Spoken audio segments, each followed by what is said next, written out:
This month's Where Did the Road Go is brought to you by 5 amazing individuals. Greg Ross, Illuminati, Allison Cook, Super Inframan, and Michael Fritchie. If you want to support the show, you can become a patron at www.wheredidtheroadgo.com. And now our show. Transmission start. Welcome to Where Did the Road Go?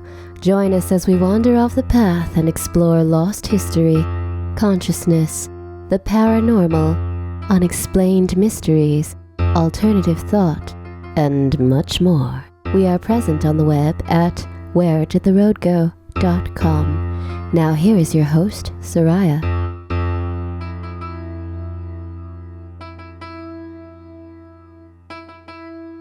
Welcome to this edition of Where Did the Road Go? I have back with me again this week the ungoogleable Michael Angelo. Still here. And we also have Mr. Christopher Ernst. Hey, everybody. And a stranger named Joshua Cutchin. Every time. Cutchin. That sounds more Fey-like. Cutchin. Mm-hmm. So, you guys have been able to talk to Michael a little before we start this. We had a fascinating conversation last night that probably could have gone on for another 2 hours. And let's start with something you were talking about on one of your recent episodes of your podcast, which is what? Self-portraits as other people. And you're talking about the way we remember things. Right, the concept of anamnesia or anamnesis, the kind of remembering from a previous life or a previous experience, sort of things that are left behind in that previous chapter that then suddenly are remembered. Yeah. And I think specifically you were talking about altered states of consciousness. Yeah, especially in the ayahuasca state. I noticed whenever the medicine comes on, you kind of go through this checkpoint where you have to I put it all in poetic terms, but you get this kind of paranormally thorough TSA search down to the cellular level where you have to surrender all of your personal identifiers and things like this, and then you enter into the great unknown, and suddenly there are all these things from the previous times that you were there where you're like, oh, right, this Egyptian dynasty vibe, or this astral synth overture that's lifting you into the stars, just to name something random, but over time I started to try and hold on to these little bits, but then always at cultural customs, by the time you get back, they're like anything to declare, and you're like, no, just smuggling some interdimensional goodies across the borders, and they're like, all right, cough it up, you can get these back next time, all right? So you leave your pharaoh hat and all that kind of stuff. Yeah, that's consistent with the sort of half-life of memories and things like dreams and certain trips as well. Yeah. What's that? Isn't there a practice? And it would be among some Aboriginal tribe from the Australian area. I don't know the specific one, but I believe that it's when you have a specific dream. The tradition is that when you upon awaking, you draw it, or in this case, it's usually they draw something in the dirt or the sand, but you have to bring it back with you. So you have to make something in order to keep it with you. I'm probably butchering a little bit of the specificities of it, but I think it's something along those lines. It sounds, I could be wrong, but it sounds a lot like this Malaysian tribe known as the Senoi Dream Tribe, or just the Senoi Tribe. I call them the Senoi Dream Tribe, because they kind of set the tenets for what is now lucid dreaming. And one of the rules they have is, for instance, a child in the Western world comes out of bed and says, there was a monster chasing me. And we say, oh, sweetie, it was just a dream. Here's your fruity pebbles, Whereas in the Senoi tribe, the child says, a monster was chasing me, and they say, next time, don't run from it, confront it, slay it, and there will be a gift for you. And they always share their dreams in the morning, and they're supposedly a peaceful tribe with very little mental illness. So it sounds similar to that kind of immediate integration. Yeah. And in the psychedelic experience, even when there are things that I had to leave behind the borders, there's still a kind of like a muscle memory, or the body keeps the score kind of trip, where through making art and allowing the unconscious to take over, things will rise up, these ancient memories or distant memories that will rise up in the artwork, where there's a glimmer of remembering or of an amnesia, as it were. Yeah, that's always my favorite thing is whenever I find myself flying in a dream, my first thought is always, oh yeah, that's how you do this. You know, it's never being amazed at the fact I'm flying. It's always this feeling that I'm returning to something that I know how to do. You know? I have these very specific dreams about specific locations and places that appear again and again. But moreover, and I've noticed this more recently as I experience dreams being older now, that there will be moments in my everyday, whatever it is I'm doing during my job or something that's, very mundane, where something will spark a memory of that place. And I'll not only get the sort of picture of it in my mind, but I'll also get this the feeling, like, or a little bit of the feeling that I had in that dream. And it's interesting because there's nothing like specific sparking it, but they pop up every once in a while, and are triggered by something, but I can never figure out what it is because it's so subtle. I can totally relate to that also, because sometimes there's very trivial memories. Like there's one, for instance, it's my father and I were on vacation in like 1996, 97 in New Zealand. And there's a moment where we had to turn the rental car around, and we turned around in some like gravelly parking lot. And there's nothing that happened there, but maybe it was like a moment of coming into consciousness and like a mental snapshot being taken of like, oh, I'm alive in this moment doing a seemingly trivial thing. And there's so many moments like that where this trivial little glimmer of this non-specific memory comes up. Yeah, I like that. Oh, we were also talking about how all memories mean something, even though we block out so many of them because they're mundane. Right. Yeah, we were talking about, I don't know if you guys are familiar with Eric Wargo, who wrote a lot about precognitive dream work and things like that. And he mentions, like exactly like you're saying, these moments from a dream that have some correspondence throughout the day. And it's like, these are like, when we think of precognition or precognitive dreams, we think of like the big events, but what he's pointing out is it's really these little events. And so maybe like that, you slightly burning your lips on the coffee mug at work or something like that has like some relapse into some dream texture where like the time loop closes and the two worlds, the membrane between the worlds kind of pops for a moment and just lets a little air out from one side to the next. And I also don't believe there is such a thing as a trivial thought or a trivial memory, because if you're creative, you can use all the parts to kind of divine a whole, like you can use every little bit of it, because what is it? I mean, it's an unfinished creation that we live in. It's open-ended, no matter how you look at it. Yeah. But there's spare parts. This isn't an IKEA of ideas where we get spare screws left over at the end. But some of it's mundane sort of robot stuff, like Colin Wilson's idea of the robot self that, just takes care of everything. Once you learn to drive, you don't really have to think about driving anymore. The robot self takes care of it. Right. And so some of that stuff I feel like is just not even really us. It's not our main consciousness. It's just the stuff that's programmed in, that we've programmed in, or other stuff is programmed in. It's true, and it frees us up in a way. Like there's that saying, like, man is not a computer, but he will behave like one every chance he gets. Or man is not a machine, but he will behave like one any chance he gets. Yeah. And in a way, like, for instance, you've learned how to drive. You can just do it pretty much with your eyes closed. Please don't, especially if you're listening to this in the car right now. Like, this is not a truth or dare moment. Right. But those moments free us up for conscious introspection or introflection, like where the muscle memory takes over and it frees up the mind to drift and wander and contemplate more freely. So we're now joined also by Super Saxon Man. Super Saxon Man. Yeah, you're just going to have to take that one up with Matt. I know. Matt just got me cornered with it at this point, but that's all right. Yeah, glad to be here. Sorry it took me a little bit, but hopefully I can jump in and catch up fast. Well, we've only been going for about 10 minutes, so you're not too far perfect. off. Okay. Yeah. So we were just talking about memory and how all things are kind of important. It's also I think a lot of times people live very repetitive lives, so those memories just don't really get tracked down as important. Like the brain goes, that didn't matter. That's the same thing you do every day.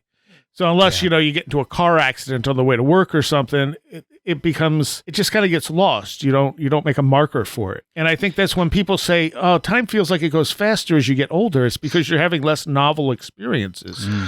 And so you're not making those markers. Yeah, 100%. I think that's part of it. I've also heard the idea that I kind of think is interesting too, is that when you're younger, for example, when you're 5 or something, a summertime represents a significantly larger chunk of your life. Yeah. So it feels like it's longer in that sense too. I'm not sure which, but yeah, I mean, the old adage is true. It does seem like things get faster the older you get. But I mean, even that, I mean, as a child in the summer, you're doing a lot more novel things than you are during the school year. Yeah. Also true. Combination of novelty. I also think it's like, what would it be? Comparison of scale, maybe? Do you know what I mean? Yeah. Yes. Yeah. Yeah. It's something I'm probably not saying it right. It made me think from what you were talking about a little bit about the idea of, our brain or, our body as a whole, I guess, really being in many ways a filter that is limiting our sensory information. And I think that, it's the way perhaps these, filters are changing. Like, I think they are changing. I mean, obviously, as we know, neurochemistry in the body changes, different cells every 7 years, on top of plenty of other things that I'm sure, somebody who knows biology or like Luke would be able to talk more about. But that being that filter, I think that, there's something to be said about these feedback loops that we're having, and that we're really blocking out, or, we're choosing not to remember or retain a great deal of information because we just don't need it. It's part of the, even you could say the built-in survival mechanism that's part of the physiology of the human structure.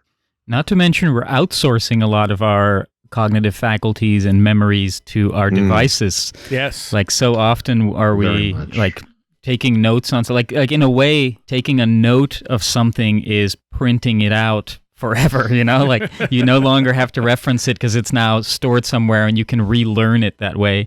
And it like opens up more RAM or something in your brain. So in that sense, also the technology and the communicative technologies as well, because things move so much faster now, it might also seem that the literal automation of the world has sped things up. And I mean, that's kind of the idea of the technology as a means to transcend space and time, like you have a car so you can travel a shorter distance, a longer distance in shorter time, or send a postal pigeon. Now that's faster than the telegram is faster than the postal pigeon, and the email is faster than the telegram, so everything becomes like so much speedier, and the day gets filled up so much faster that our lives just flash by. It also pushes novelty to the extreme, because now, like, back pre-internet, if something new, say, came up in music, it would take a while for it to proliferate out there. It might take years before other people started picking up on it and using it and incorporating it in different ways. But now, as soon as something new comes out, everyone else is incorporating it in. And then someone else comes out, and everyone else is incorporating it in. Mm-hmm. So it's like this is why I think, Terence McKenna might have been right. Time wave zero thing. Yeah. I mean, it's just there's just a constant novelty, infinite novelty, like Terence said.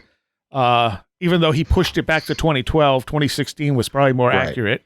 It's well, judged against a few millennia, what's 4 years, right? Right, exactly. Yeah, and maybe it did get jump started at 2012. It's just like maybe we were expecting, like, that's the moment when time goes down the drain and exponentially, like you get spit out into this time wave zero. But maybe that was just the starting point, and now we're still swirling. By 2016, we're dealing with all the hair clot and soap scum in the drain, and now we're trying to clear up that mess. in the after hours of Time Wave Zero.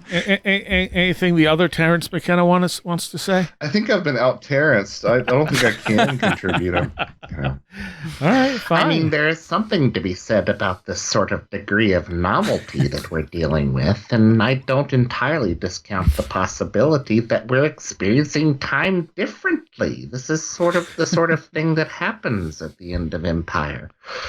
Yeah, I think yours is better. I think mine's a little bit too heightened. You get some. You get excellent. Some. You got a lot of the right inflections in there, though.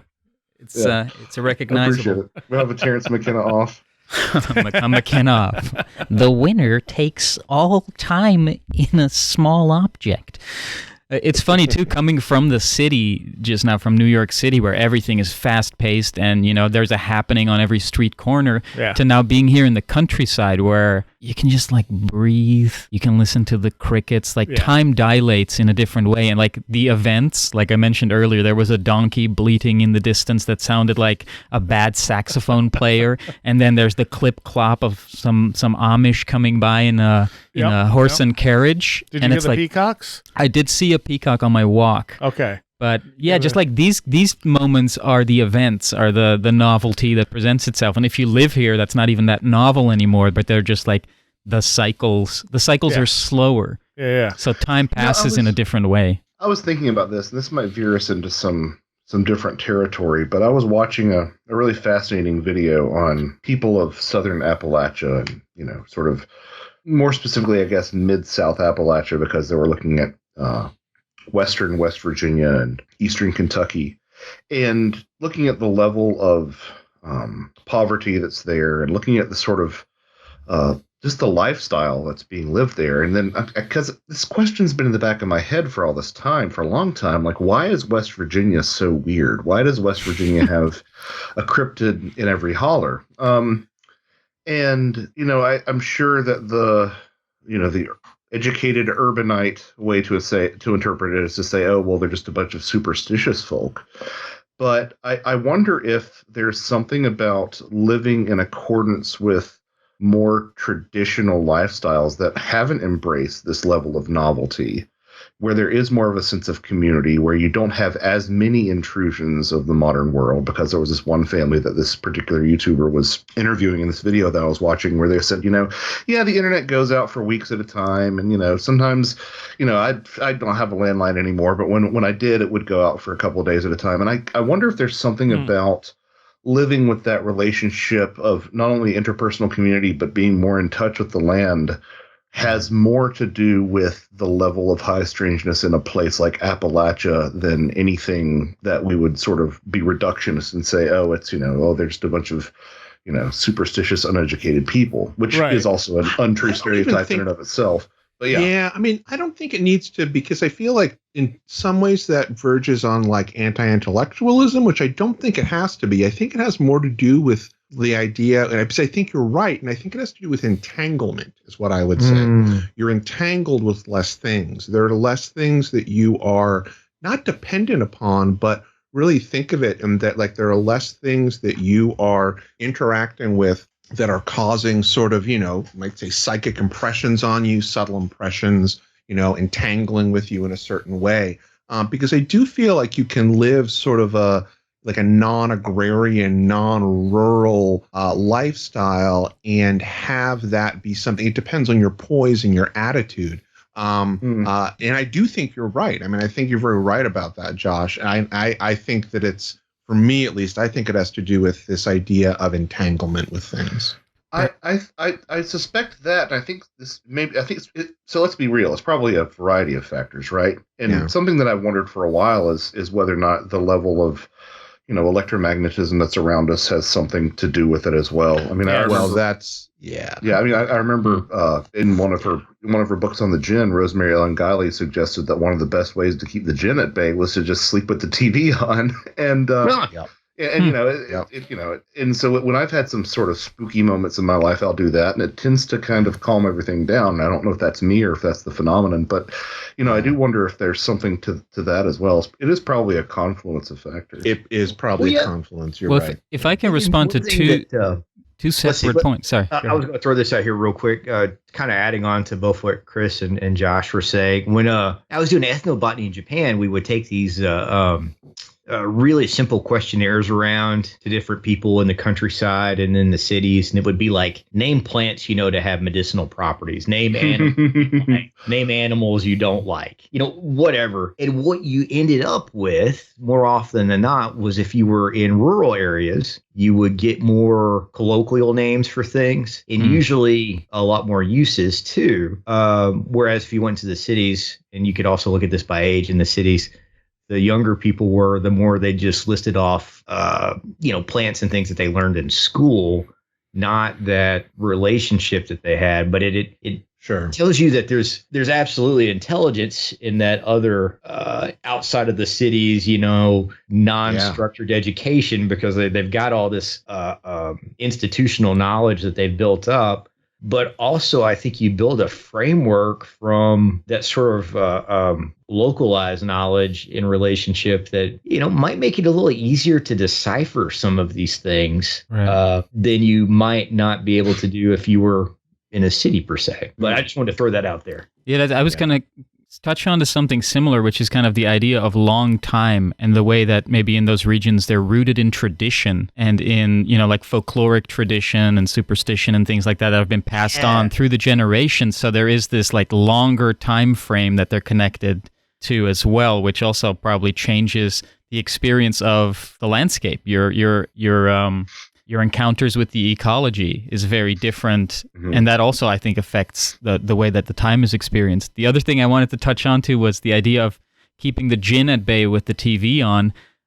In the days when we'd run out of programming, probably you'd run into trouble once the white noise would start, like poltergeist style, like EVP, electronic voice phenomenon, but like a visual component of that, where through the white noise, there's a broadcast live from the land of the dead. It might not be a jinn, but it might not be nothing either. Right. Yeah, it's sort of, I've noticed this because I've slept with a sound machine now for, probably 10 plus years. And, it's always interesting to me how I can sort of matrix the sound machine and find voices and phrases. And if I think of a different phrase, I can sort of make the sound machine sound a different way. But it probably, I'm not even sure if it has something to do with the technology as it does to allow you to sort of go into a mental soft focus where you can sort of pick things up. And this is all sort of very reminiscent of the work of Ernesto de Martino, Italian anthropologist, who speculated that cultures that believe in magic have stranger things happen to them, basically. And I think that so it's probably, as we've said, a couple of different things. I think that's right. And I like what Michael Angelo is talking about with that long time, because, when you have a local name for, say a root or something like that, like, even if you don't know the explicit history of how that came to be valuable to the people around you, you still, because you're a part of that culture, get a little bit of, an implicit meaning behind all of it. Whereas if you learned about it simply in a textbook, it's just a term. Right. And I might even speculate that like that these folk remedies are capable of doing different things for people who grew up with that tradition, because there's more of a Rupert Sheldrake style morphic resonance around them. Totally. I spent the last 2 years almost 2 years living in the Mexican jungle, where I'd encounter lots of, plants and mostly animals and insects that I'd never seen before. And rather than figuring out what they're called, we would just name them as we saw fit. It's just like another layer of colonialism.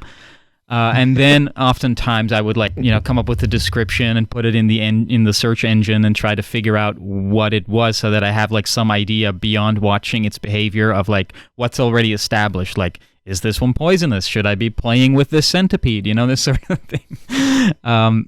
And then you start to learn, there's sometimes the names that I would pick for it would actually be what they were named already in the English language, at least. Nice. A woolly caterpillar. Oh yeah, that's called a woolly caterpillar. And then you find out like, oh, that is the earlier form of a leopard moth or something, or these little, like you're sitting in this outdoor toilet and you start noticing these little pumpkin seeds moving across the ground with this little finger coming out of them, pulling them around, and you're like, what the heck is that? And you describe it and you look it up and it's like, that is the pupa of a particular kind of moth. And then it's like, okay, that's a better deal. And then you look further and it's like, oh, it has a Latin name too. And it almost feels like that was the name used to invoke these things into existence. The first name, which they all sound like Harry Potter spells or something, Morphos Menelaus. That'll bring out the morphos, the blue. I like what you alluded to though about the name sort of bringing it into existence, because I was subbing with a band probably about a year ago now, and subbing for their bass player, and he was suffering some sort of ailment that the doctors just couldn't figure out, where he was having these body pains and they were taking spinal taps, and it was a terrifying moment because I obviously felt for the guy, but it's one of those things where we like to think that we have everything cataloged, but like even things that we have a sense for, like, something like multiple sclerosis or something, like that's just a name that we've applied to this condition that we've seen in multiple people, and it tends to behave in one way, but there are always these outliers that sort of fudge the boundaries of what these things are. And if we really were faced with the lack of names of things, we would be, a completely awash. Like language is here to keep us sane. It's a sort of it is a safety blanket, isn't it? In a way, like I've thought of this. I've versed it as what masks the alien is the familiarity of language, and exactly like you're saying, like once you strip that familiarity away, and you're like, what are we really dealing with? How does it really behave when it colors outside those lines? Like there's a lot of interesting territory, and like for instance, like a disease that cannot be quickly diagnosed or they're figuring it out. Now you're living in this liminal space, which is magical in its own right because you're in a state of pure possibility and potentiality where it could go any which way. Like you don't know if you're facing mortality, so you start moving in that direction naturally, and then the diagnosis comes around and it turns out it's something there's a cure for it. It's it fits in this box and you can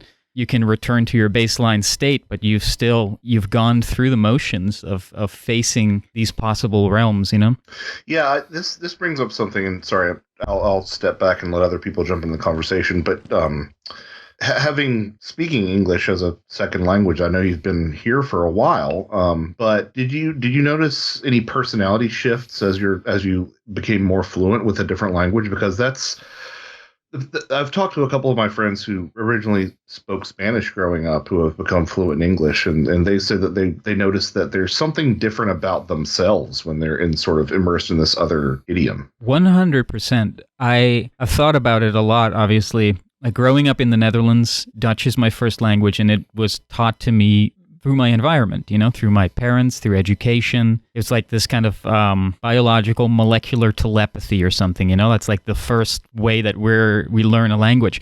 English, I learned through fiction. I learned it by watching TV, and I had a talent for mimicry, so I picked up on it. And by the time I was like 6 years old, I spoke English almost fluently, but I would say things like "let me loose" instead of "let me go."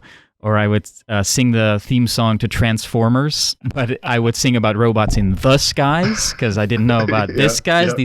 Whereas now I've eat the eyes. Yeah, now I've self-diagnosed myself with something called dyslextasy, which is a kind of ecstatic dyslexia where I mishear things, but it's become a creative way to play with the kind of the Play-Doh of the present that is our language, and so.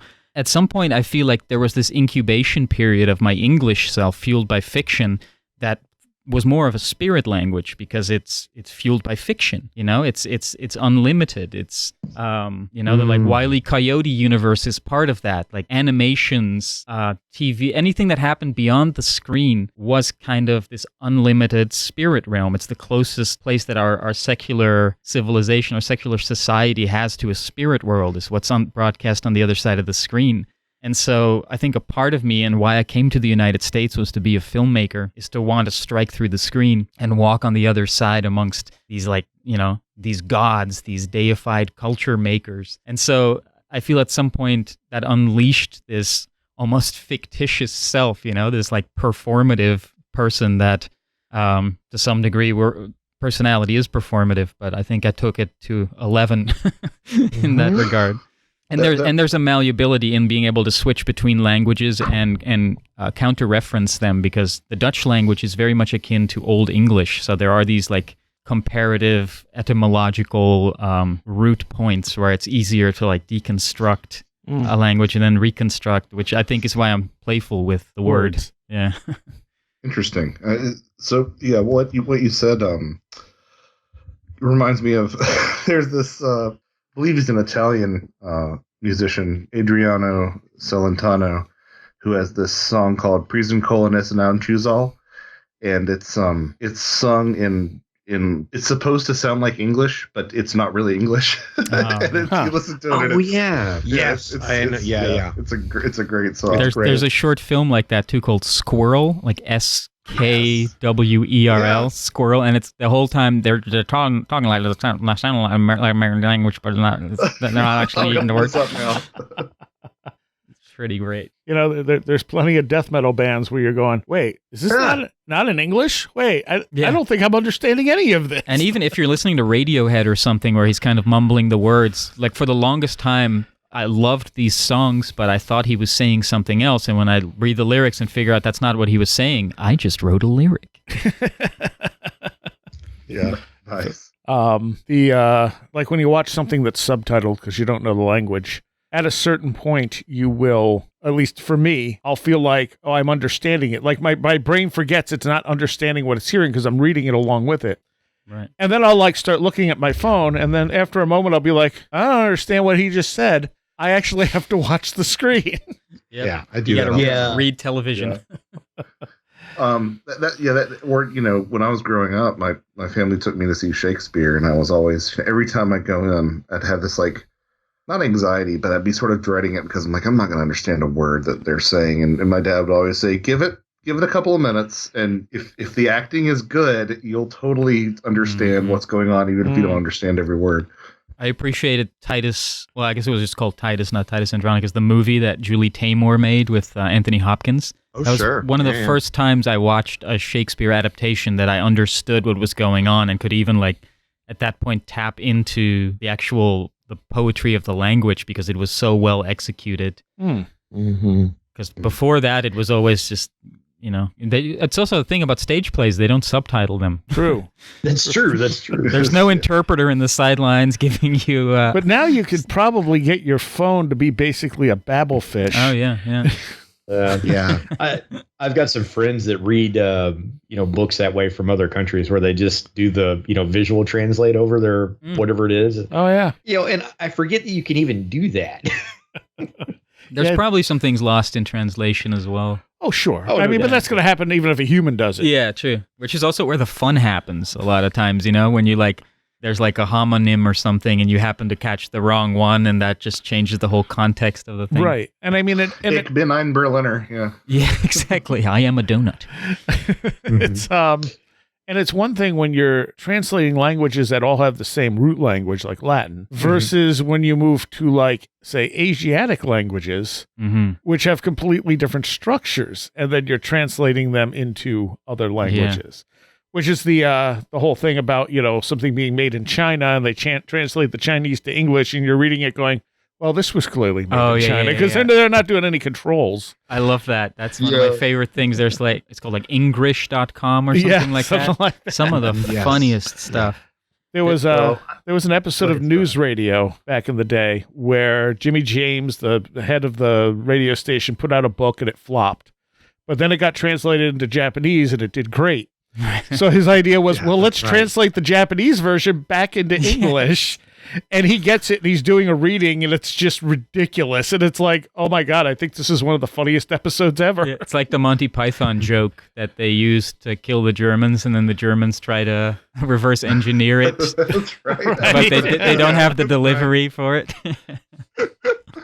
There's another great example of Joe Rogan at his finest. Yeah, right. Yeah. I was thinking the same thing. It's like, wow, he had hair and he was like a Tony Danza at the time. Kind still. of, yeah. When Rogan was a Danza. Stacked. I mean, Stephen Root and Stephen Root, Dave Foley and some of the some people whose names I don't know Phil but I Hartman. see. Yeah, that's right. Phil Hartman was in there. Yeah. Rest in peace. Another thing I was thinking, I wonder if any of you have ever seen the movie Genghis Blues? Genghis Blues? I have, yeah. No. So it's about Paul Pena, who was a blind blues musician living in San Francisco. He was famous because he had written this song, Jet Airliner, for Jefferson's Starship, I think. Okay. And Leaving on a jet plane. Yeah. that's it, Leaving on a jet plane. Yeah. And so he was kind of famous for that, but he was living in obscurity. He's a blind guy. He's listening to the radio, and one day he hears throat singing from Tula Tuva in a little Mongolian country. Yeah. That even Genghis Khan saw it as their own little sovereign little nation.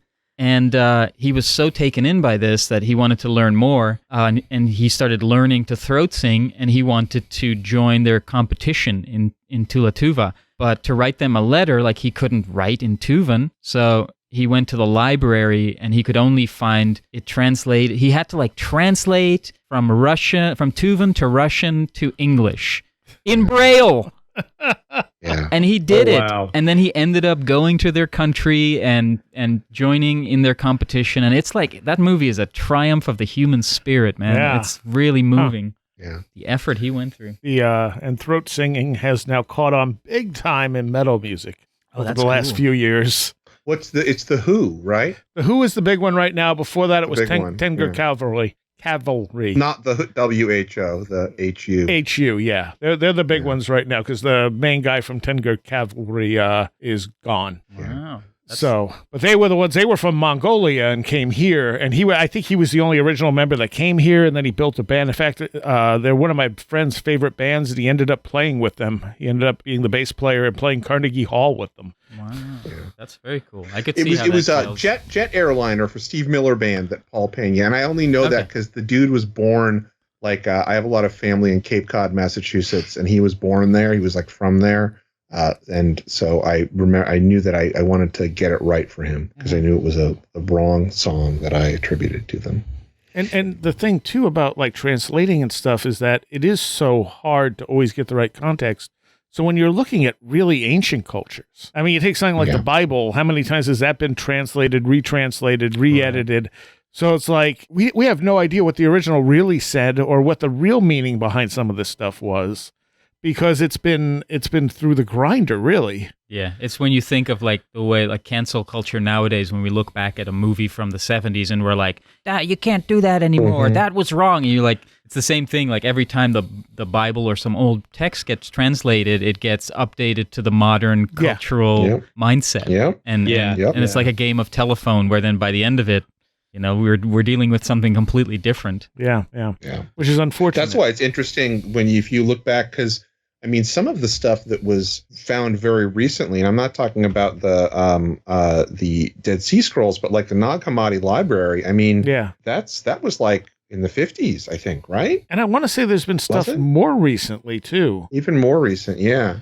And so a lot of King James and all that stuff, basically the Bibles that people were working on, or working from since, for the past several hundred years, Our gospel, sorry. Yeah, I was just going to say, are really, have gone through quite the game of telephone. Well, the Gospel of Judas was, something that I always found fascinating, and the Apocrypha. I will never forget the first time I was in an Episcopal church, and I'm like, there's extras. Like, where did this come from? There's something in here called Bell and the Dragon. Like, this is kind of awesome. Yeah. What's the one the Book of Enoch that they tried to wipe out? And they ended up finding three different copies. Yeah. So it's interesting how much these things change and how that subtleness of language can cause issues too. What's the Hitchhiker's Guide joke where like they utter a phrase and it somehow ends up on another planet, and that phrase means we declare war or something, and the aliens fly all the way here, but they're really the size of a fly, and they're immediately eaten by a dog, and that was the end of the invasion. Yeah, I think I brought this guy up on the show before, but yeah, I'm a big fan of Dan McClellan. No relationship to Mike Clellan, Dan McClellan. Right. But he's a biblical scholar and really gets into like cultural context as best he can, and the original words used, and like the differences between meanings to just give you better context. Yeah. Just about any time he posts something, like I'll just sit and watch it, and I don't remember half of what he puts up, but it's always something where I'm like, oh, I didn't know that. Okay, cool. Learn something new about translation again. Right. In our conversation yesterday, Seriah and I were talking a little bit about Julian Jaynes. I don't know if you guys are familiar with the bicameral mind, Origins of Consciousness, and the breakdown of the bicameral mind. Sure. In which he's basically plowing through the Iliad as one of the first written down texts. It was originally, of course, like an oratory incantation, but then once it was written down, it also went through many translations, and he was looking for evidence of subjective consciousness within that. Right. But all the words that we now associate with a subjective mind or soul or something of that nature were words that had more concrete meanings, like things like schizophrenic. The freeness part of that was like your lungs or your breath or something like that. Or nous was like, it all came down to either like a body part, an organ, or the breath. And so over time, as these translations changed, people started adjusting it to the modern mindset and the modern vernacular. So yeah, it's another example of how kind of history gets falsified through these filters of translation. And that's another thing. I mean, depending on how you view the world affects your language, your relationship with other people. And we do not view the world the same way they did 2,000 years ago or 6,000 years ago. Right. And it may be physical differences that may cause that. There may be, like the idea of the Great Year, where there could be another factor in that raises and lowers our consciousness over a 20,000 year period. What is it, the Great Year? The Great Year, or the Yuga cycle. So it's a cyclic idea. What's because there's two versions of the Yuga cycle. Chris probably knows this better. This is like a Hindu Yeah, Yuga? there's I'm sorry, what's that? I was just asking if this is like the Hindu cycles, like the Kali Yuga. Yep. All that. Yep. Okay. Right. Which is, many people think that actually has to do with Kali, the goddess Kali, and it doesn't. It has nothing to do with the goddess Kali. It has to do with a demon named Kali. Really? Aren't they the same? Which is, no, very different. Really? Yeah. No, Kali, the goddess of death, is a very different thing. And the demon Kali, because death is not seen as something that's bad. Yeah. It's this is a demon named Kali, which is this sort of, wanton destruction. The Kali Yuga is the Iron Age. It's the age of ignorance and, evil and stuff like that. Anyway, yeah, there's two different sort of interpretations of it. One is this very convoluted interpretation, which sort of equates, what is put down in the Vedas as normal years as being, holy God years, which, stretches it out so that it's these really, huge spans of time. But then there's a more, I would say, I forget there's a name for it. It's not like the revisionist or something, but you can look, there's a couple of like scholars in India that have written about it recently. I think on Grahm Hancock's site, whatever you think about him, there's a link to one of them because it's a pretty salient article from an academic there, and it's shorter, and it's essentially like it hooks up with the 26,000 year cycle of the Earth, the 12,000 year cycle that we see sort of happening, that going back to the Younger Dryas, sort of being the start of these different cycles, and it makes a lot more sense, essentially from sort of I want to say mathematical, but from sort of a logical standpoint in terms of what things have been happening. But within that, there's the idea of cycles within cycles. So you have like little Kali Yugas and big Kali Yugas, and there's like the Mahapralaya, which is this huge thing where essentially the breath, it's the dissolution of reality, where the breath of Brahma sort of gets brought back in, and essentially nothing exists for a short amount of time, and then the cycle begins again. The cycles within cycles also, of course, again brings up time wave zero and McKenna's idea of like, you can feel this as you're vacuuming your room. I have a saying, Rome falls 9 times an hour. And the idea of like Finnegans Wake, which he always talked about as just like a man's journey across town to get a can of kidney beans. But underneath that is this whole epoch of time that plays out. That's like the whole span of the Odyssey, or of the Iliad, I think. Of the Odyssey, I think. Underneath You've had a couple of the guys that have talked about this in terms of the actual, like, what was it? What's his name? Walter Cruttenden? Walter Cruttenden, yeah. Because he specifically talks about this, and Walter matches up the great year, the Yuga cycle, and the precession of the equinox, and the idea that both of these, both the great year and the Yuga cycle, talks about consciousness raising toward the top part of the cycle and dropping toward the bottom part of the cycle.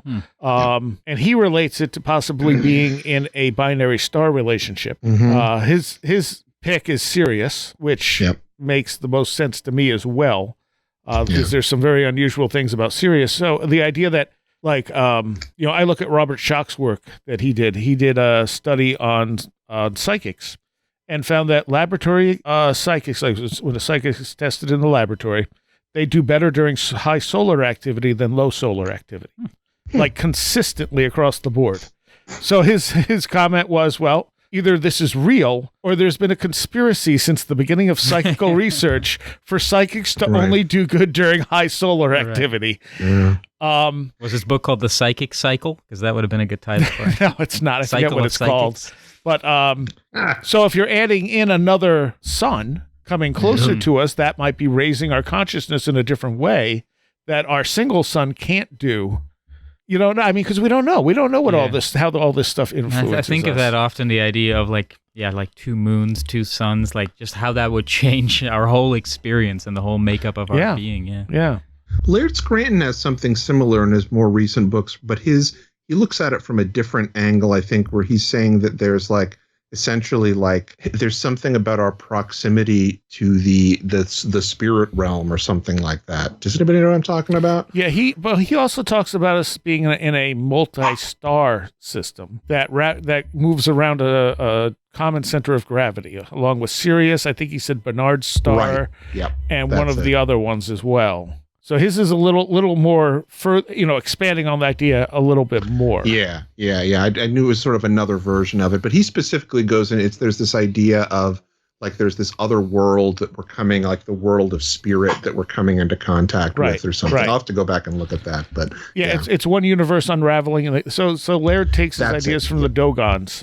Right, that's really all I know of Sirius, is that the Dogon knew about this dwarf star, binary star system long before we had telescopes or anything like that. So Laird Scranton did a deep dive into their stuff, because there were a couple of anthropologists who stayed with them, and they were brought into sort of the inner sanctum. This is how they found out about the star stuff and all this other stuff that they understood, which matches up with a lot of modern science. Their explanation is they were taught by these beings who came from not so much another... The Namo. Yeah. The Namo. They were the dolphin-headed people, right? Fish-headed people, Fish-headed, yeah. And so, but the other, them coming from Sirius, that was a total sort of like twist on the guy who wrote the book about it. It's more that we move in toward this other universe. And he says they claim there's two universes. The one we're in, where we have imperfect knowledge but ability to act, and this other universe that's like the other side of our universe, where they have perfect knowledge but inability to act. That reminds me of Wim Wender's That's right. Yep. Wings of Desire. Wings of Desire, Himmel über Berlin. Ich bin ein Berliner again.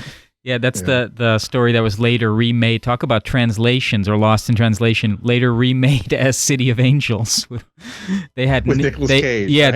they had Nick Cave in the original, and they got Nick Cage in the remake. But it's about angels that have perfect knowledge but are unable to act, and so they hang around Berlin, especially around libraries, and they hear people's thoughts as they're reading poetry, because that gives them a sense of what it would be like to feel and to be able to act. Or they can put their hand on somebody's back when they're thinking of committing suicide, but they can't do anything about it unless they themselves take this kind of like this plunge to earth. Yeah, that's interesting. So that's the immediate correlation I get from that. But continue on that. And so Laird's idea is that our interaction with the other is our interaction with this other universe. And sometimes we're closer to it, and then we move away from it, and it may very well be as we move closer to these other stars, we're actually getting in a closer proximity to that universe. That's interesting too. It would be interesting to compare that that sort of data and that sort of the sort of space weather, so to speak, to a relatively obscure UFO book that I've always found really interesting. It's a Kevin Randall book called The October Scenario. Oh, I have that somewhere. Yeah, it's his basic thesis was that the number of humanoid encounters in 1973 represents the only quote unquote true UFO flap in history, and that everything else is kind of just residual. Yeah. But that and it would be interesting to see if we were perhaps, in a period of solar activity during that time or not. I'm sure somebody could easily do that now. I just don't exactly know what to look for, but it's interesting. To bring it back down from the stars into a more speculative earthbound realm, we briefly touched on to Anthony Peake yesterday and his cheating the ferryman theory, which I'm looking at it now through the lens of this binary star system and the others with perfect knowledge and no action. Yeah. So he has this notion basically of death as a scientific impossibility. So for instance, take the metaphor of a black hole. And if you were to pass through the black hole, past the event horizon to the outside world, it would look like you're lingering at the ledge. But you yourself are actually traveling through it. Well, with death, it's different because you watch the person go through the black hole, but for their subjective experience, they're still in life because they're now going through this life review that is this sort of immersive, simulated experience, which is kind of like what we're in right now. Right. But the twist on it is that the part of you that has lived your life already, the perfect being with perfect knowledge, is what he calls the daemon, is kind of in this parallel universe where as you, the Eidolon, Joe Schmo going about his day, is going about his day, going through life again through this eternal cycle that I call a reincantation, to give a kind of play on reincarnation, where it's life is a cover song with the themes played at slight variations. But now, for instance, you come upon this cataclysmic moment in your life, and your daemon, the perfect self that has no way to act, but can confide in you through synchronicity, through déjà vu, through these moments of intuition, basically piercing through the membrane and whispering to you, can kind of change the variation on the chords that you're playing in your life to take a different route. And so you get these kind of like cycles upon cycles, life after life after life. Yeah. So I was thinking of that now in the sense of the daemon and the Eidolon dyad as binary stars. In that sense, there's the one star, the little star echoing it. We started this program with echoes. And here we are again. Well, Josh, you've written a short book on the connection of the paranormal and death. Chapter, right? Yeah, just it can be read in an afternoon on it's dilated time afternoon. Yes, exactly. Has the longest day-night cycle, maybe that afternoon. An afternoon in Norway. Yeah. Till sunset. There's something to it. There's something, and it's kind of a cop-out because why wouldn't all of our mysteries be tied to the greatest mystery of all? But I don't know if there really is all these connections between death and various aspects of the paranormal, or if it's just that we've sort of appended that big mystery to all these smaller mysteries, comparatively smaller mysteries, I guess. But yeah, there's definitely, we definitely believe that there's a connection between death and all these things for sure. Someday I'll talk about it on Where Did the Road Go? Mm-hmm. Yeah, I'm almost done with the first book. Okay. Yeah, it takes a minute. Well, I like the idea of these two, let's say, parabolas, these two lines of life and death that are intersecting. And I think at the intersection is where the parable happens, which is in life is death's dream kingdom dressed up in forms. And so it's like this reflection where we get to symbolically experience the death realm, but there is really no separation in that sense. I mean, it's a very rudimentary thesis. Yeah, I kind of feel like we're already there, but I do like the video game analogy. I mean, your true self is the one playing the video game. Your character in the video game is your incarnation here. Right. So, like, when the character in the game dies, it doesn't affect you. You're still you. You can go back. You can just go to your last save point and continue on. but there's no like that character only knows what it's experiencing. It doesn't know what you're experiencing, but you're controlling it. So you're giving it that suggestion, go this way. You know, I learned from last time, don't do that. That kills you, you know? Right. But you're not any different whether that character's alive or dead. But what about the controller beyond you? Well, that's it. How far does it go? And the controller beyond you, and the controller beyond you. Yeah, exactly. Yeah, I mean, as a metaphor, right? I mean, I've voiced my problems with simulation theory as a literal idea before, but as a metaphor, yeah, I think it's highly parsimonious. What are your objections? My objections are that people literally think that we're plugged into some sort of computer simulation or some sort of way of doing simulation. And if there is, totally with you, Josh. Yeah, my contention is that if there is a reality that supersedes or that is above this one, then by definition it's unknowable. So that could be anything. We could be anything. This simulation that we're sitting in doesn't have to be generated by silica and, you know, circuit boards. It could be some sort of, you know, the Hindu concept of Maya, right? I mean, So that's always my caveat, is that when people go full Matrix with it, I'm like, okay, you're kind of missing the point, I think. I would even wager that instead of us being in a simulation, we have a simulation in us. And when you think of Maya, which means illusion, but it also means magic or play, that to me sounds like what language does. And that's something that exists within us, and media, especially as language, is that we have this kind of mind as media through which we experience the world, but that is not, it's the map and not the territory. And so that is a simulative experience where each of us have slight variations on them, where we're not even in entirely the same reality. We can communicate some semblance of significance to one another through these small mouth noises and through various symbol systems, but there's still so many different universes coexisting. Like, to bring it back to like an ayahuasca ceremony, it feels oftentimes like if you're in a room with 6 people, there's 6 rooms in there, and everybody's off on their own experience, like their own simulation blossoms into an entire world of experience. I think it's really important that you brought up those different definitions for the term Maya, because I think it gets misunderstood a lot. And I think that the real, the core of it is this idea of play, and that, I've heard it described as, it's infinite, the infinite everything that is creation this is its play. Like, and even saying it is a wrong way of like trying to describe. It's not. Those aren't the correct pronouns for the entirety. Yeah, right. Yeah. Pronouns. God. But it's there's this play, and there's even a term which is more specific, which is Leela, Leela, like the one-eyed spacefaring adventurer from Futurama, Leela. That means play. It's divine play, and it's this idea of creation being this whimsical effort or creation to know itself. Right.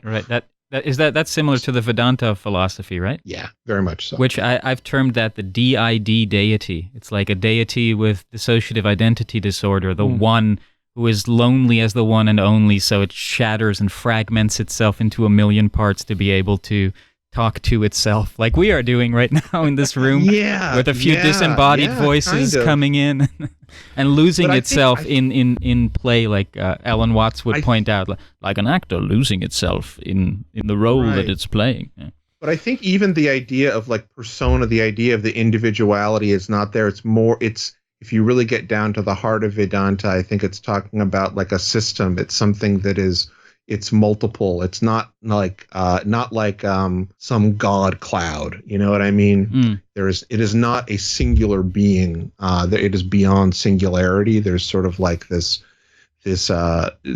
basically beyond understanding. Like it's everything and nothing at the same time. Well, it's like the paradoxes in the Nag Hammadi, which you brought up earlier. I am many, I am one kind of. Yeah, completely. Let's take a quick break and we'll be right back. All right, quick mid-show break here. And contact info for the show, wheredidtheroadgo.com has everything. Has all the links to all our social media and such. And you can become a patron by clicking on the Patreon link. You get extra stuff every week, and the show's a week early. And the occasional special thing here and there. My recommendation for this week is actually a TV show. It's on Apple TV. It's called Invasion. It just started its second season. I haven't watched the second season yet. I've only watched the first season, but as far as alien invasion movies go, this one's really good. Or movies, TV series, however you want to put it, stories. This one's really good. It does not have the traditional anthropomorphic sort of aliens coming in, and there's consciousness aspects, and there's all kinds of interesting stuff. So I definitely recommend checking that out. It's just called Invasion. I think the first season was 2022. The second season's coming out now. Like I said, I haven't started it yet because I'm going to wait till there's a few out before I go watch it. But that's my recommendation for this week. All right, back to the show. You're listening to Where Did the Road Go? And I have, looks like Joshua Cutchin and Super Saxon Man, Christopher Ernst, and in studio with me, the ungoogleable Michael Angelo. And we're talking about really, surface level stuff here. Plowing the surface of the depths, skipping stones. I'm sorry, Does Super Saxon Man have anything to do with Sutton Hoo? That's what I'm wondering. With Sutton Hoo, no. Although I have seen the exhibit a couple of times.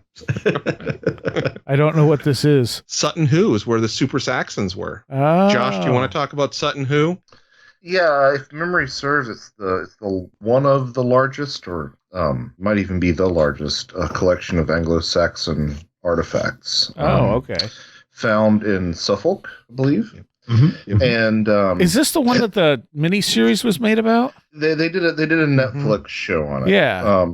And the Netflix show didn't really talk I haven't seen it, but from what I've heard of it, doesn't really talk about. It's not a Netflix show where it was a major release. Either way, from what I've heard, the show didn't really address the fact that they sort of got a suspicion that there might be artifacts there because there were like ghost horses and things like that. Yeah, they did suggest some paranormal stuff, though, and that she had a feeling that there were things there, but they wouldn't investigate it. And finally, this one archaeologist came out and did the dig and found stuff, and then they basically blackballed him and took credit for finding it. And as Josh pointed out, it's very near Rendlesham. It's like 4 miles from Rendlesham. Really? Oh, it's really that close? I had no idea. Well, I mean, Suffolk's kind of weird to begin with, from what I understand. And, you're dealing with England, so there's not a lot of real estate to begin with. But yeah, I found that really interesting that and Rendlesham is sort of a weird place anyway. It's not just the Rendlesham Forest incident with the UFO that, may or may not be as truthfully presented as it has been. Yeah. But also, there's a story of one of the, I believe it was the Ralph of Coggeshall Chronicon Anglicanum story about them catching basically a Bigfoot in their nets while fishing. Comes from there, and there are stories of ghost women and sort of the devil dogs that are associated with the Fey folk, all from Rendlesham Forest. And yes, Sutton Hoo I think is like about 4 miles away, if memory serves. Yeah, and Sutton Hoo goes back it's like 5,000 years old. They have they have found artifacts that people have been doing stuff since very far back in that area. I believe there is like a entire ship buried there somewhere. Yes. Yeah. There's a couple of cemeteries. Yeah, there's a couple of cemeteries, and if I'm remembering right, is the ship the one that they keep under like mist because if it dries out, it'll disintegrate? Or I may be conflating two things there, but I've seen the boat too. But yeah, it's an interesting place. The Dig was the name of the series, and it was on Netflix. Okay. I thought it was pretty good, actually. Lots of cool burial mounds there. Yeah, I'm sorry. Sutton Hoo is, of course, you're dealing with the borders of Rendlesham Forest, but it looks like if you just plot a straight line between the 2 points on Google Maps, it's like 3.69 miles. Oh my gosh. Yeah, which I obviously find interesting for paranormal death related reasons. But yeah, yeah. I mean, the whole sort of supernatural undercurrent of the Sutton Hoo excavation speaks to the fact that these things, no matter how much we wish to deny their existence, play a very important and very heavy hand, sometimes I would argue, in a lot of our advancements. I mean, it's not just, Carrie Mullis seeing talking raccoons and discovering, DNA sequencing under the influence of LSD. It even creeps into the humanities, I guess. Yeah. Yeah. Okay. There was so much stuff we talked about yesterday in the car, and I don't remember all of it. Was it regarding folkloric dimensions? Well, yeah, just all of it. I mean, I wish I had my recorder with me. Yeah. Well, some of these moments, we have to play back the Akashic records or something like that. It's recorded somewhere in the airwaves. And then we're back to memory. But the folkloric dimensions are something that's always really interested me in regards to also like the genius loci or the resident spirit of a land. So as you're talking about the Sutton Hoo. So, like, for instance, my father worked at as a director of a Norwegian plasterboard company, and he would bring me back these ugly little woodcut trolls from Norway. And then one day I got to go to Norway, and I stepped into those woods, and the feeling of those woods was the same feeling of those little trolls. Like, this is an expression, a cultural expression of the soil in that sense. And absolutely, yeah. And this is something I'm very interested in also in my time in Mexico. So the artwork that I do is largely uses the technique of pareidolia, which is the perceptual tendency towards finding meaning in random stimuli. So like the faces in the clouds or Jesus on toast are the examples I like to give.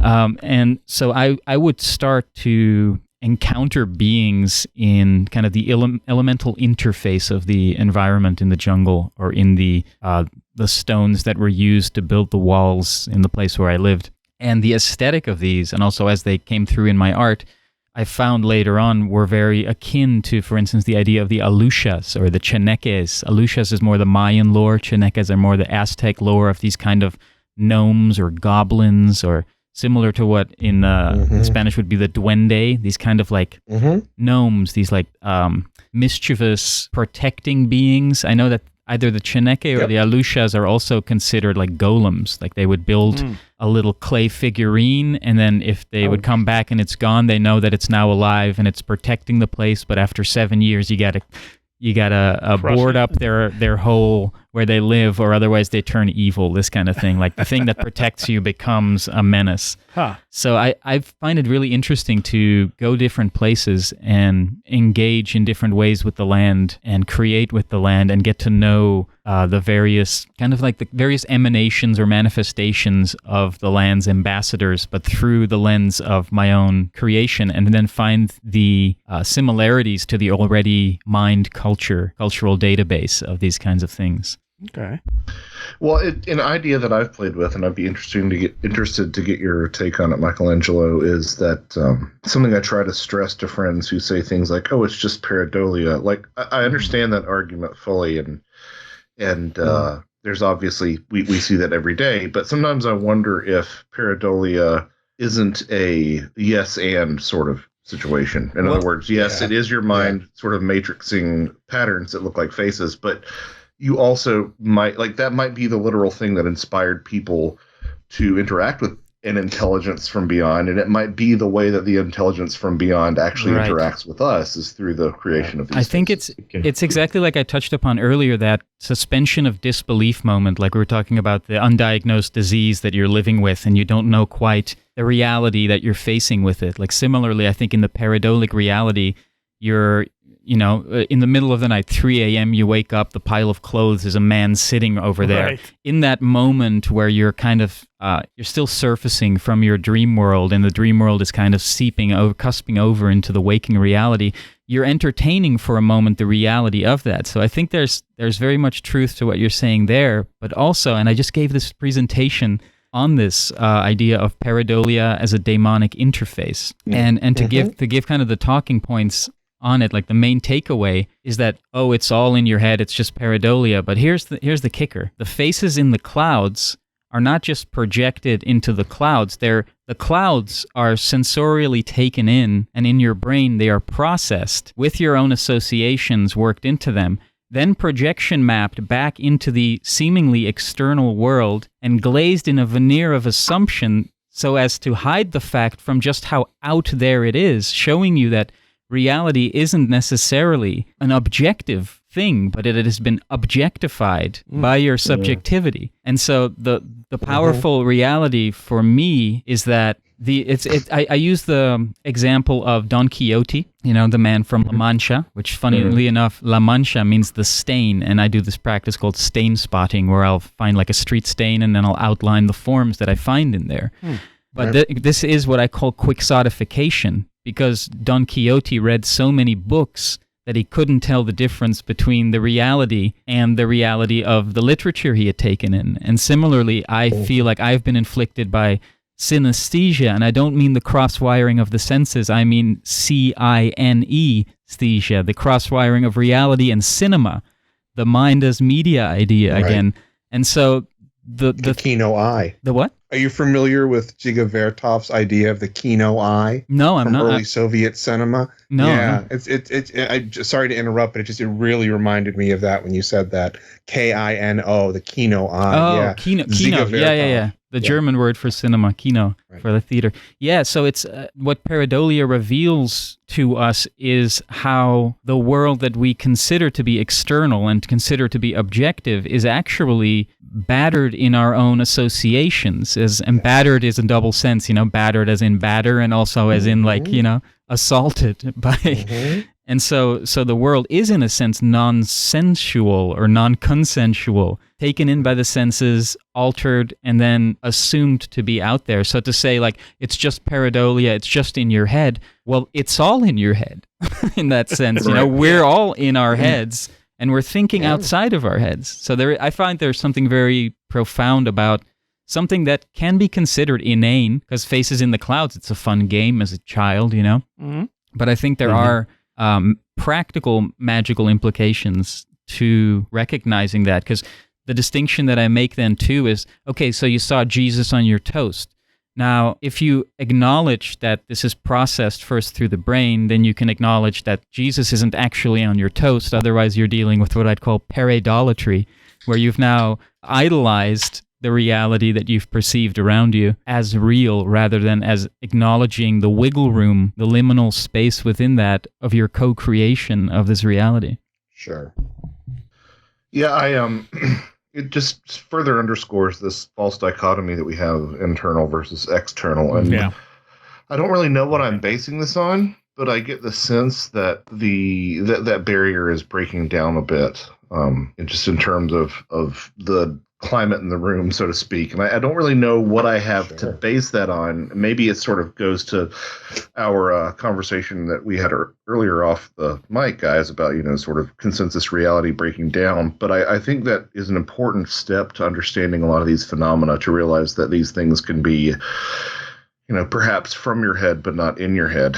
And that there is sort of a dialogue going on betwixt the two. Yep. And that's what's been hinted at with psi phenomena for forever. Right. Yeah, and just in general, I mean, if we're creating our own reality, that is part of that process right there. You're taking something in, you're interpreting it, and then you're putting it back out in reality. Exactly. And we're not just creating our own reality, we're co-creating it with everyone else. Right. Yeah. And so there is kind of this vying over the verity of the room, If there's and if you want to talk about the varieties of experience and manifestation, you got to remember too that if you're doing this, talking about the head, make sure your head's not up your own ass. that's called Ouroboros.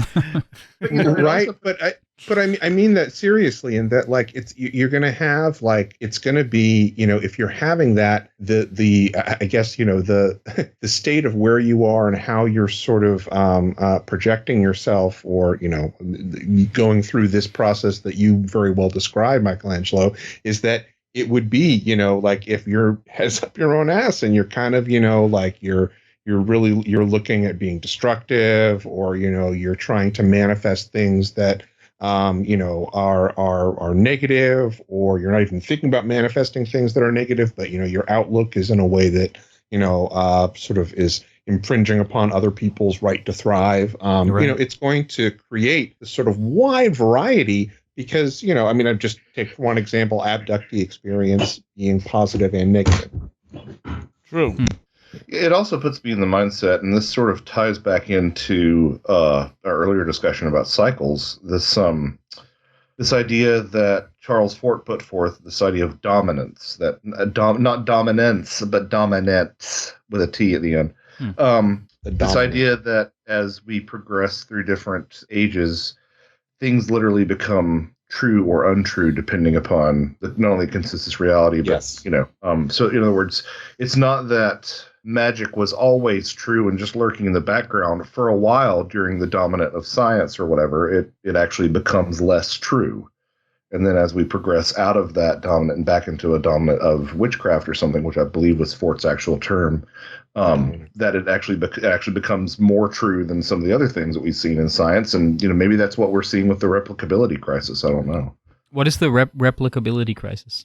A staggering amount of scientific findings cannot be replicated in terms of ones that are found in published papers. I have a sense that the incidence of this is probably overstated, but there does seem to be a lot of papers that are out there that just people can't replicate the results, which calls into question methods and findings and all those things. Well, I think some of that probably is corruption within the system. Yeah. I think you're right. Some of that very well could be sort of a Rupert Sheldrake thing. Well, there's also the study that was done where they literally took a study and put a small name on it, like a small, someone without any clout. They threw it through the peer review, and it was a good study that someone else had actually already had peer reviewed, and it was approved. And they put it through the peer review process, and it got denied. And then they took one that was literally gibberish, put a big name on it, put it through the peer review process, and it was approved. Well, didn't Ren post something in Slack a while back about a paper that did get through peer review, but when the terminology was substituted with parapsychological terms, it didn't get the same paper, but it didn't get pushed through. Yeah. Well, that's Dr. Bem's stuff from Cornell, where they're like, well, this has been peer reviewed and replicated, but we know it's not right because it proves precognition and stuff. So how do we get this out of the system? And that kind of happened with Robert Temple too, didn't it? I mean, maybe I've only heard it through his own lips, but wasn't the stuff that he was speaking about the Dogon as we were the serious stuff, wasn't that originally, it was in a fairly reputable peer-reviewed journal, first of all. Am I correct? Yeah, I think the problem with Temple's stuff is that he tied it into the Ancient Aliens. Well, yes. He didn't just leave it. Really into Von Daniken, you're right. Yeah, he didn't just leave it with this culture has this knowledge they shouldn't have. He then extrapolated on it and was like, oh, it means, that's very true. Aliens from Sirius came here and gave it to him, and that's not what they said. Right. I like to think of all these things as, I don't question the experience, it's the interpretation that is called into question, And that's my argument when it comes to the paranormal, is that there's no, people are still trying to prove this stuff exists. And it's like, no, these are experiences. They're experiences that we've had as long as there's been recorded history across culture. And they're just called and interpreted differently. Exactly. But they're the same experience. So if nothing else, they are a part of the human experience. Well, and I would argue that trying to prove the paranormal is kind of missing the point of it. I mean, it's almost like getting a private love letter and going around to people and saying, look, this person loves me. And it's like, no, that's not the point of the love letter, is not to prove that somebody loves you. It's I like that. It's a personal thing. But it's less that people are trying to prove the supernatural as much as they're trying to prove their interpretation of it. Yeah, well, it's the name games, and again, that idea of like the name being like a safety blanket, but also a limiter of experience. Yes. So, like, do you believe in ghosts? We're going to have a longer conversation about what you mean by that, Right. And it's even worse if someone says, do you believe in UFOs? It's like, so do I believe there are things unidentified in the sky? Is that what you're asking? Exactly. Oh, and we have one of those in the government, maybe, somewhere locked away in a storage unit? Okay, cool. So we know there's cars to the stars. That's cool. We'll put that on the next MTV Cribs. But what about the drivers? Let's talk about one of my go-to phrases whenever people finally tease out of me that I believe in UFOs is I immediately say, but what you think I think is not what I think. Right, right, yeah. Like, what you think I think is not what I think. I have that at the end of my bio. It says, he is none of the things he says he is and more. I think one of the bios I wrote up was basically a lot of contradictions that described me. Nice, yeah. Michael Angelo, are we sure that you're not actually Terence McKenna? I mean, again, we're going to have a longer conversation about identity and the multitudes we contain. I mean, I'm looking at him, and honestly, he's a giant turtle. That's right. Cowabunga, dude. Got any more pizza? He won't even exist. We'll talk to you tomorrow, and you'll be like, "What? What are you talking about? Who?" He's a giant turtle. It's the Kafka sequel that no one wanted. Look, I'm just a man who raises the dead for a living, that's all. Just a local necromancer. Everyone needs a local necromancer. Right. This is true. Yeah, and of course the idea of necromancy too, like when you first think you're thinking about raising them physically from the dead. Right. But then it's like, well, no, they're just kind of talking to the dead. They're not, Yeah. they're not physically, like you'll see like, artists draw, the bodies being raised as skeletons or corpses from the dead. And it's like, or you're just communicating with the dead, which then throws psychics into the same mix. Right. Yeah. And it's more like raising the awareness of the dead than it is raising an actual body in that sense. Yeah. And talking to the dead is easy. It's getting them to talk back that's the hard part. Yes. It's an old necromancy joke. That's Throw that true. one in there. And then, and in some sense, like, If I'm emulating the speech of Terence McKenna, there is the same entrainment with which he spoke. and so in that sense, there is a certain raising of the dead or like bringing that frequency in, but then I don't have access to his memories or things like that. So I won't go around and go to like Dennis McKenna and say like, Dennis, I have a message from the bodiless beyond. because that's just, then you enter the realm of charlatanism, Yeah. Right. Well, you also, when you say that, you don't have his memories, we have this belief that we are just our memories. Some people will be like, well, once we can store our memories, that will be us, and we can put it on a computer chip. And it's like, but that's not how the body works. Like, there's more to it, and memories aren't like written on the brain like a hard drive. We don't even remember where we stored our memories. Exactly. Go get some metaphysics. And then my father has Alzheimer's, and he always told me, he's like, if you have some money, like invested in experience, because they can't take that away from you. Well, it turns out that your memory palace can deteriorate. And then the question becomes like, so where do the memories get stored? Do they get stored in the cloud, or is it dispersed throughout? Like in the cheating the ferryman idea, we kind of like we're dispersed almost like frames in a zoetrope throughout time. So we're always in these moments at the intersection of these coordinates of our actuation, these space-time coordinates. So we are always in this conversation in this particular space and time. So you can think of it like that the memory is spread out throughout time in that way until we run out of memories, and then it's done.